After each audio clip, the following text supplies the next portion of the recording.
everybody, ChristopherOdd here, and this is going to be a little bit of a XCOM 2 patch analysis video.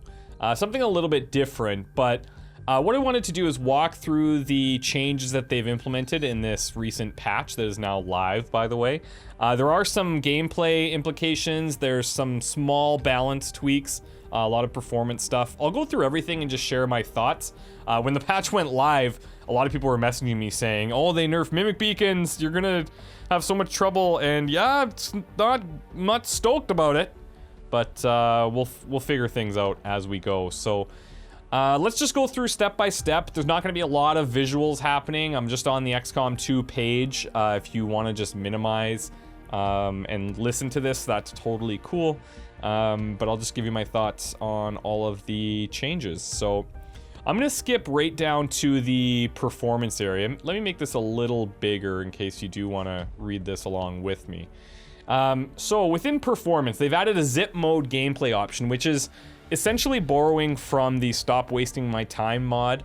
And while zip mode's enabled, animations are gonna go a little bit faster. I don't think it impacts as much as the stop wasting my time mod did, but this is definitely something that I want to experiment with. I'm definitely gonna throw it on like in my regular playthrough, just to speed things up a little bit. And if stop wasting my time is still necessary, then I'll add that for the modded playthrough anyways. The next batch is pretty much all technical things to improve performance for XCOM 2, which a lot of people have struggled with, so I totally understand the work that they've put into it. There's a lot of things about reducing shadow resolutions, fixing some meshes for characters and things like that. Some of the things that I'm more interested in, I'm not going to go through all of the performance fixes, but support for NVIDIA SLI will be significant to a lot of people. Shadow rendering during the glam cam shot transitions were slowing down performance. That's good to see. And there's just some stuff at the Avenger that should make it run a little bit smoother. But overall, from what I've gathered in my quick reading on the forums once this went live, is that people did see a noticeable performance increase. Admittedly, I haven't had a lot of those issues. I have a pretty, I would say, powerful PC, and you know, even still, there have been some slowdowns and stuff, so I'm excited to see if I'm gonna see any of those increases as well. But that's pretty much the only things that I would highlight in the performance area. Over to the balance section. So this is gonna be pretty significant, I would say. That's maybe too big.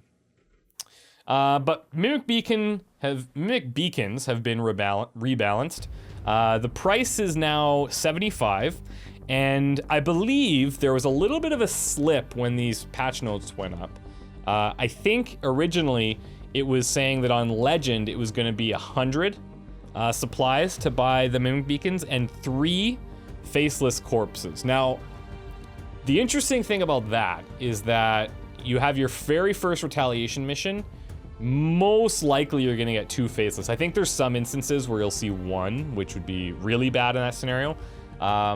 But if you would have switched this over to needing 3, that means that you definitely cannot buy mimic beacons after your first retaliation mission. Which actually I ended up doing, I think, in my playthrough anyways, because I sold the faceless corpses or something. But I think that actually is a nice change, and I don't know why they pulled back on that. But as it stands, it's just a flat increase of 75 supplies across the board. To buy mimic beacons. Now this is the biggest change here. Mimic beacons can no longer take cover, and they're guaranteed to be hit by enemy shots. So, as you can imagine, the fact that they're gonna get shot every time means that most likely within 2 shots, they're probably going down. In a lot of cases, maybe even 1. So, yeah, that's a pretty heavy nerf. I still think, like, don't get me wrong, I still think mimic beacons are good. They're not nearly as strong as they were before. I'll definitely be taking at least 1 out. I might even be taking 2 now. I don't know. But the fact that they're going to get hit guaranteed is, I think it's a fair nerf, to be honest. They're really strong. No longer taking cover is a heavy impact as well, but I guess if you're going to guarantee that they get hit, then cover doesn't matter anyway, so it's kind of the same thing. Now, the question that I have is guaranteed 100% chance to hit, or is guaranteed a guarantee? And I'm thinking guarantee is just a guarantee in the purest form of the word. If it's 100%, then you could kind of augment that by using like aid protocol on a mimic beacon to increase its defense, therefore reducing its chance to hit. But I don't know. I'm pretty sure guaranteed is guaranteed, and I'm going to assume that it is going forward. The next change, wet work is no longer retroactive. So I actually like this change, and I think this is going to bring me, there's two topics, I guess, within this that I would discuss. So wet work and the Advanced Warfare Center. Basically what wet work does is it gives you extra experience on kills. And previously, the way that it worked is you could buy it after whenever you wanted, and it would retroactively give you that experience gain. So once you bought it, you get a whole bunch of promotions or something. To me, like, I don't know, just in like the, I hate using the word like realistic because we're killing aliens, but in like the realistic, you know, rabbit quotes here, in the realistic world, that doesn't make any sense. If you're gonna be improving the amount that you, or the amount of experience that you gain from kills, it should only happen after you buy the thing that's letting you do that, whatever that is. Maybe you're buying a better coach. I don't know. Doesn't really matter. But I really believe that wet work, way that it's balanced now, is the right way to do it. I don't think it should be retroactive, and I have no problems with that whatsoever. It makes you need to prioritize it earlier, and if you don't buy it early, then you miss out on that stuff, and that's, you know, that's how it is. So I'm okay with that. Now let's quickly talk about the Advanced Warfare Center before we go on to this next point. So there's this mod, and it's very popular. It's called True Retroactive Advanced Warfare Center or something. But basically what the Advanced Warfare Center does is, like, one of its main benefits, besides faster healing, is that you're gonna unlock random perks for your soldiers at random levels as they get promoted. Now, how it currently works is, let's say that I have a soldier named Loxley. Let's just use her as a fine example, shall we? So if the game has decided that she is going to get a promotion at, let's say, the 3rd rank, or she's going to get the special perk at the 3rd rank, if we don't have the Advanced Warfare Center in for that specific rank that she gets promoted to, she's not going to get it, and she'll never have a chance at getting it. And a lot of people are using this mod so that no matter what, your soldier's gonna get their perk even if it's not built in time. And, like, I actually think, like, similar to wet work, if you want to get the benefits of that facility, you need to build it early. If you want to prioritize that, make sure that as many of your soldiers are getting those extra perks as possible, you gotta build it early. That's part of the strategic layer, I think, that makes choices difficult. If I don't have to make that choice, well, then I'm in no rush to make it, and I'll just build other stuff, and I'll get that later on when my soldiers will be frickin' super soldiers. But I like having the Advanced Warfare Center work the way that it does right now. So I'm glad that they don't have that in here. Let's move on anyways. So Graze is no longer a chance for 100% chance shots, which is fantastic if you ask me. This is important because there's been a lot of times where I'm like, yeah, okay, I could take this 100% shot, but it's not gonna quite kill them because they could dodge, and dodge happens like a lot, right? But let's think about this. If I have a 100% chance to hit something, it should be a direct hit. Now this does raise the question, well, what happens at 99%? Let's say I have a 99% chance shot. Shouldn't my chance to dodge be, like, lower? Because I think it's, like, let's say it's 30% chance to dodge, right? If it's 0% chance to dodge at 100%, but I have a shot that's 99, then maybe my dodge chance should be less because my chance to hit is higher. And, like, I kind of get that, but at the same time, 99% is not 100%. You know, we've all had those 99% shots that miss, and you're like, this is impossible, game's broken, delete, uninstall. Like, we've all had those moments. However, I actually think that if there's a percentage chance to dodge which is even that 1%, then you should be able to dodge, right? And if you dodge, you take less damage. That's just, in my opinion, I think that makes sense. So where it was broken was that at 100% chance to hit, they could still dodge. And you're like, what the frick? You know, like you grazed them, so you could say, well, it kind of hit them. But no, this is now fixed. So I'm really happy about that. Okay, so let's move down to some of the gameplay stuff. They added a new recommended Steam controller configuration. I have a Steam controller, and I've tried it with XCOM. I'm still not 100% convinced on the Steam controller thing, but I don't need to really get into that here. That's not what's important. But that's cool that there's a recommended one that makes more sense. Fix an issue where VIP units would take damage when their origin location was damaged. This is huge. This is very, very important. I can think of a situation that we had where I had a VIP in a truck and the truck took some damage. Or no, actually, I think this might even be different. So let's say we take the VIP out, and maybe I don't understand the bug enough here, but let's say we move the VIP off to a different location, and then we blow up its original location. Then maybe it would take damage. Maybe that's what this is fixing. But I seem to remember there's something weird where we had a VIP in a truck that was taking damage and it shouldn't have. But it seems like that's all been fixed now, so kudos, that's a great fix. This next one got me more excited than it should have.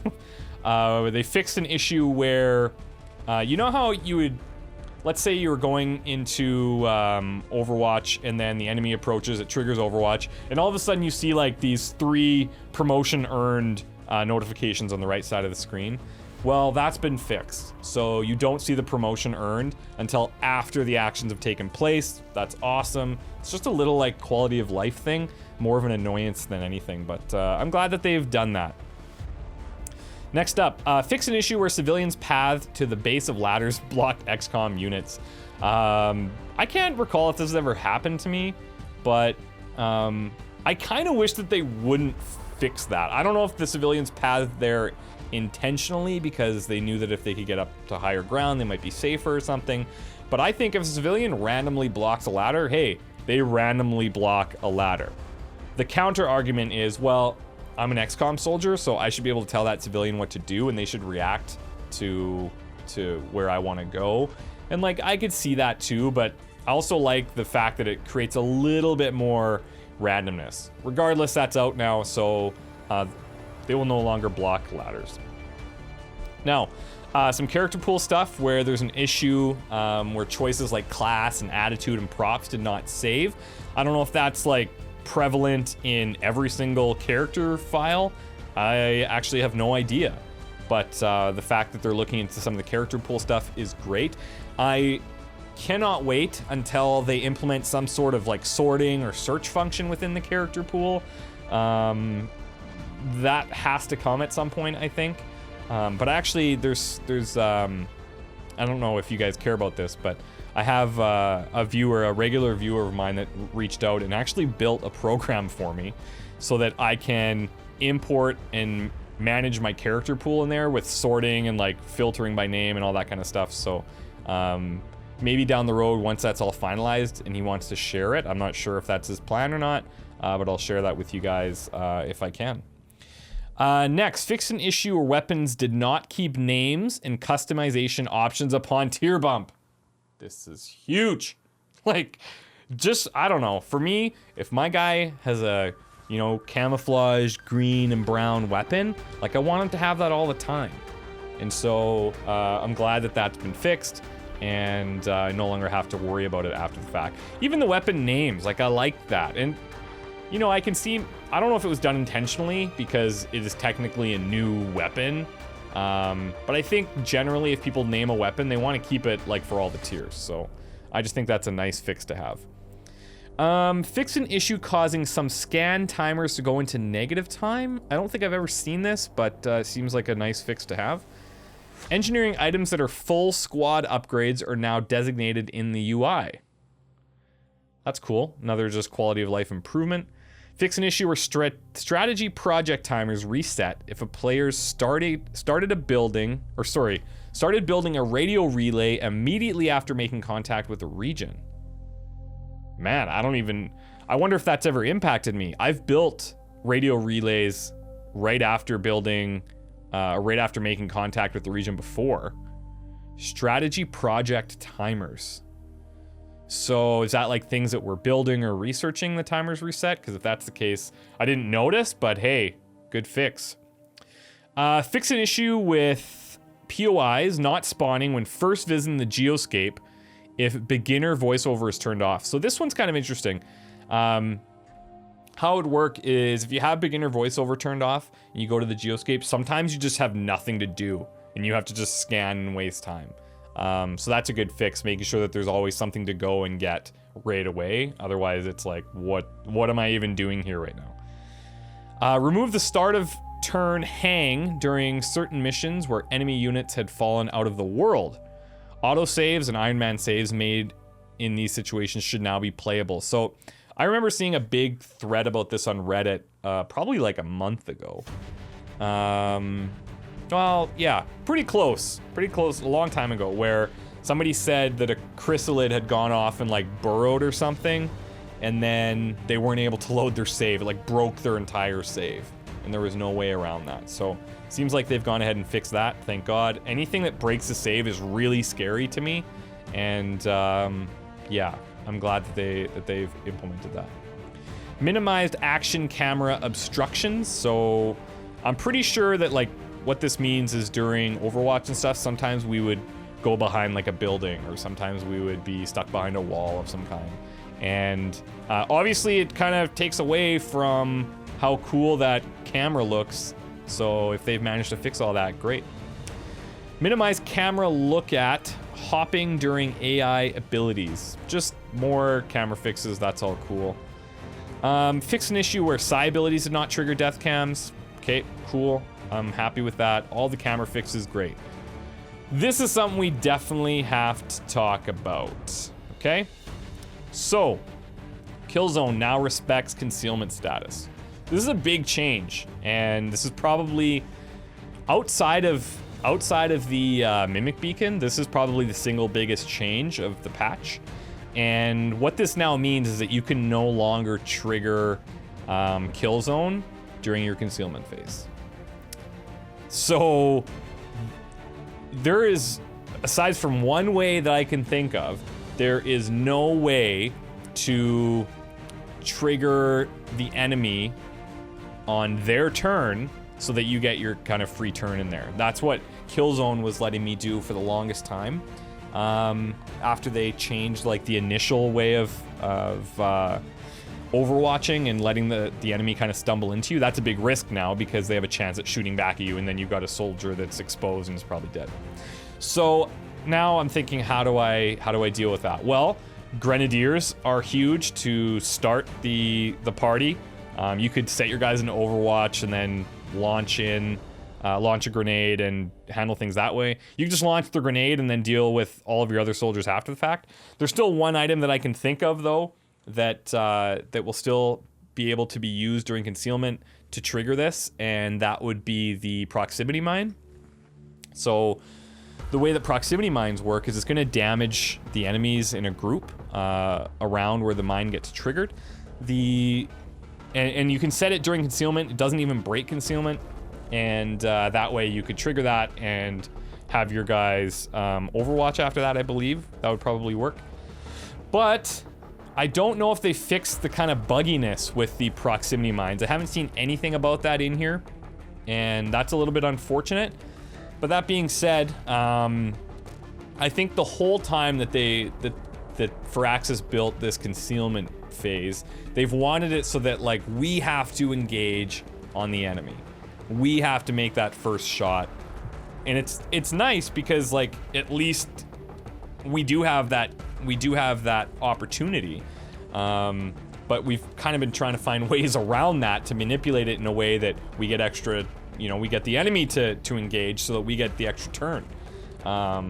So I guess Killzone now being out of the picture means we're gonna have to try proximity mines, or we're just gonna have to start initiating. I'll certainly not take out more than one proximity mine, and if it works out on the concealment, then great. But if it's still bugged and it only damages the pod leader, I mean, at least they scatter and breaks concealment that way. So either way, it should still work into our favor from a concealment Overwatch standpoint, but it's not gonna work the way that proximity mines should work, because I don't see any mention of that being fixed. Next, fix an issue where the ever vigilant Advanced Warfare Center perk did not work for sharpshooters. So this is not something I've personally ran into. I never got that perk on a sharpshooter. But when it did happen, ever vigilant wouldn't work correctly, so they fixed it. Buildings don't cut down when tabbing through units. I think what this means is, you know how sometimes you wouldn't be able to see the multiple levels of the buildings, or you get like stuck inside, you couldn't see the roof, or you'd get stuck on the roof, you couldn't see inside. I'm pretty sure that that's what that means, and thank God, because that's really annoying. If it's not fixed, then hopefully they fix that in the future. Fix an exploit that skips the AI turn by spamming the end or backspace button while the player's last action is being visualized. I've never heard of that before, but seems like a pretty good exploit to fix. Wish I would have known about that. Probably would have been using it all the time. Just kidding. Rapid fire and chain shot visualization optimized to get the second shot to fire faster. That's great news. Rapid fire has always kind of been weird from like an action cam perspective. You take the first shot and then it like zooms out, and then it's like, okay, are you gonna shoot again? We all know you're going to, just do it. So it's just to kind of speed things up a little bit. Fix an issue where the shot HUD wings would fail to reopen after taking an action that required the wings to close. So, you know how like you have the things that you could expand, like the shot percentages? I don't know, I can't think of a situation where they would never reopen. I can think of like a shot HUD like overall thing where if you tab too quickly and go into to Overwatch, then sometimes it kind of hangs and you can't go back into Overwatch unless you select another action first and then go back to Overwatch. But I think this might be something different. It doesn't seem like it's something that I've really run into a lot. This is big. Fix an issue where crit chance would be negatively affected by shots with a success chance greater than 100. This happened like not too long ago. I think it was, I want to say it was L Frank. Okay, L Frank had like 105% chance to crit, and it just didn't. And I was like, what? I was like, whatever, random glitch, whatever. But apparently that was like a thing.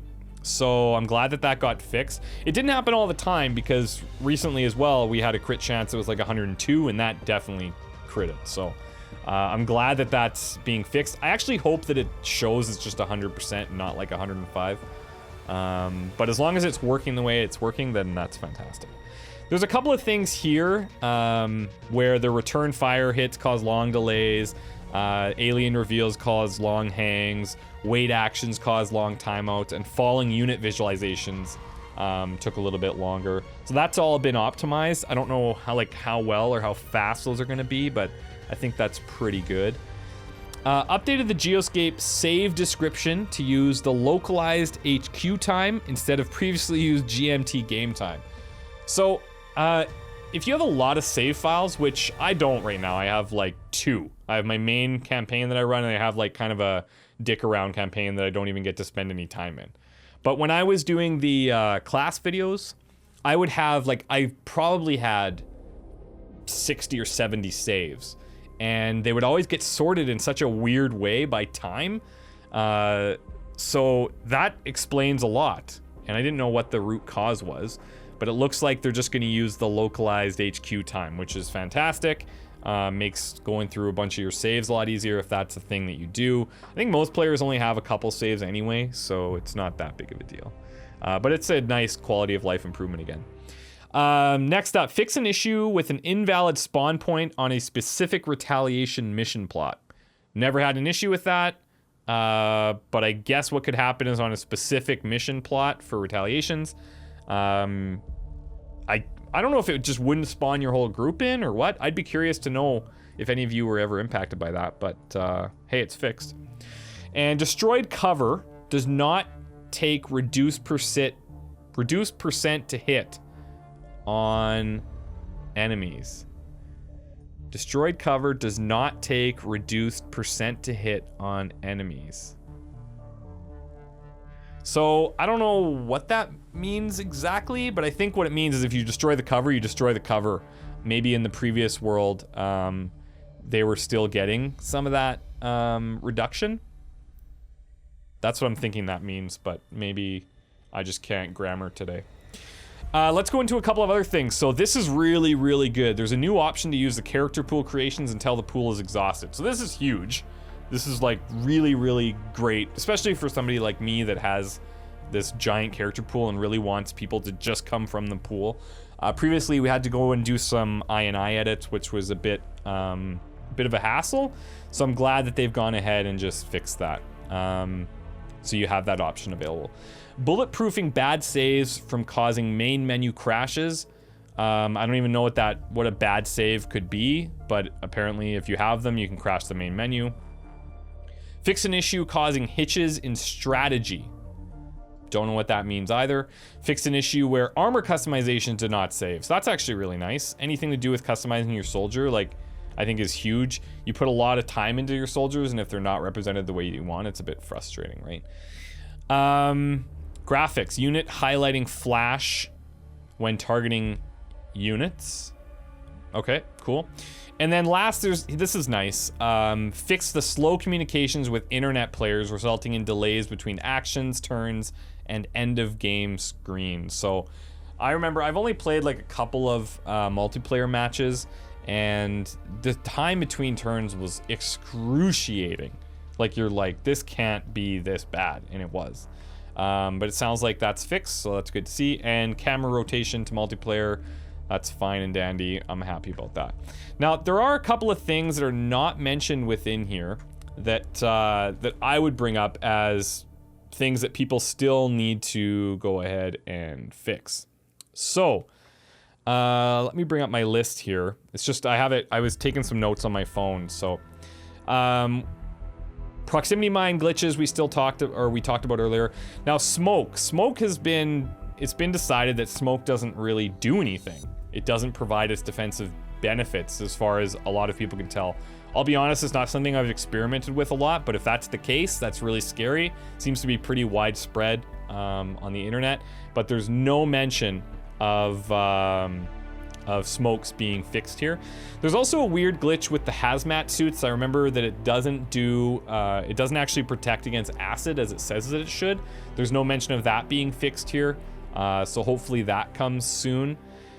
We talked about the Advanced Warfare Center. Oh, there is a change that is not included in these patch notes for whatever reason, but was confirmed by Kevin, one of the Firaxis guys, on a Reddit post. And I messaged him on Twitter to just get clarification on what that actually fixed, and this is what he says. So it says it no longer sets the shooter on fire.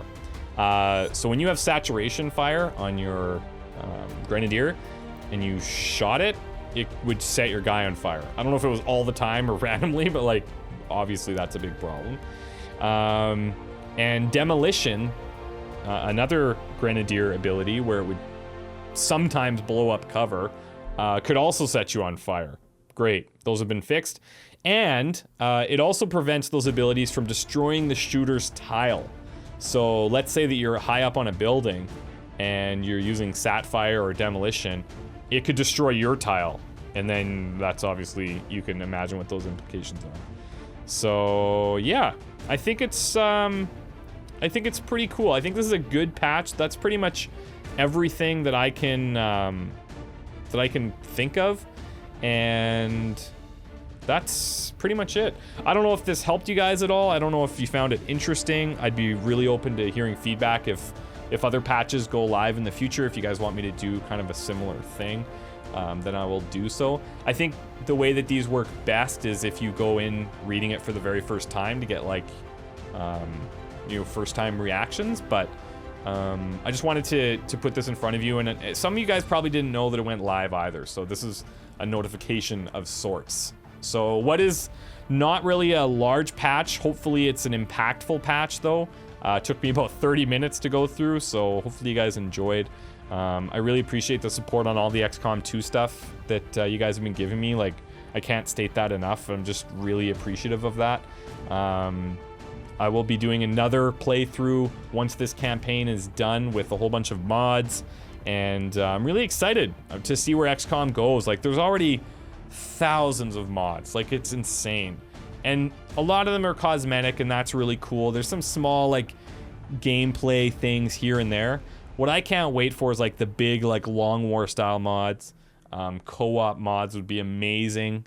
Anything like that is something I'm really looking forward to. So if you guys are interested in hearing more of my thoughts on this stuff, or more of my thoughts on, you know, which mods I actually like or would recommend, let me know. I was toying with the idea of doing like kind of a mod of the week type of thing, but you know, I would do it if people are interested in seeing that kind of thing, because it does take some time to do, and you have to test the mods and run them and see how they work. But yeah, anyways, now I'm kind of rambling. So thank you guys so much for watching. I hope you guys enjoyed, and we'll see you next time.